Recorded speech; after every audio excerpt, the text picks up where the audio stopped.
અવસર આવ્યો છે ત્યારે સમાજ માટે કંઈક નવી દિશા વિચારી શકાય. પ્રસાદ દરેક મંદિરમાં મળતો હોય છે, પણ અન્નપૂર્ણા ધામમાં પ્રસાદની પરંપરા બદલી શકાય, સમય પ્રમાણે બદલી શકાતી હોય છે.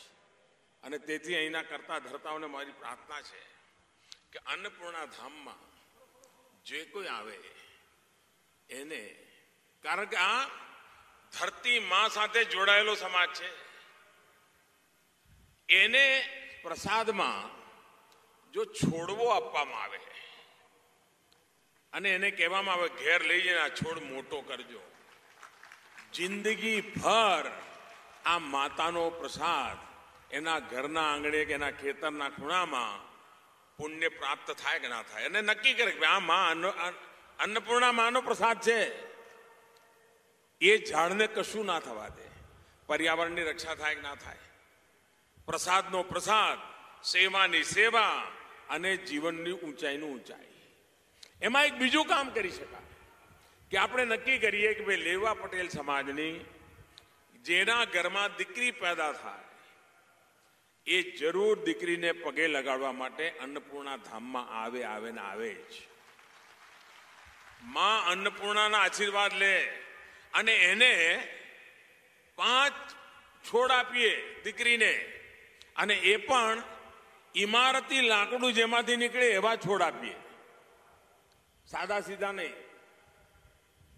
શક્ય હોય તો સરકાર જોડે વાત કરીને આપણું આ ટ્રસ્ટ ક્યાંય 100-200 એકર જમીન જ્યાં આગળ વેરાન ભૂમિ હોય જમીન માગે અને એ પરિવાર વતી આ ઇમારતી લાકડાના 5 છોડ ત્યાં વાવે.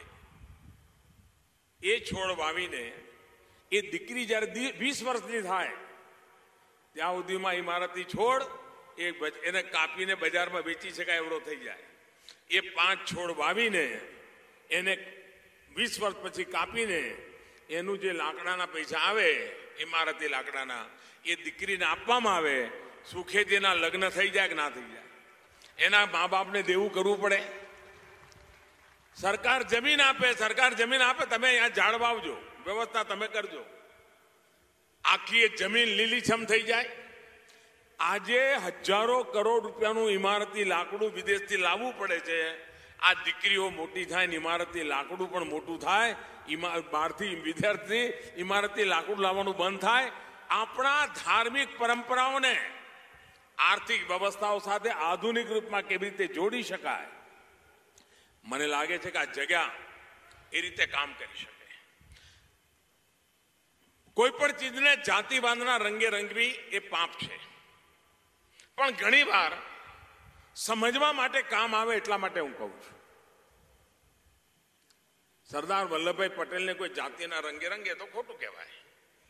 આ દેશનો એક મહાન નેતા, સ્ટેચ્યુ ઓફ યુનિટી એટલે દુનિયાએ આજે માથું ઊંચું કરીને જોવું જ પડે કે આ અમારા સરદાર સાહેબ. આખી દુનિયાનું ઊંચામાં ઊંચું સ્મારક કયું તો સરદાર પટેલનું સ્ટેચ્યુ ઓફ યુનિટી. કેવું જ પડે ભાઈ, એમાં કોઈ મોં નહીં છુપાવી શકે.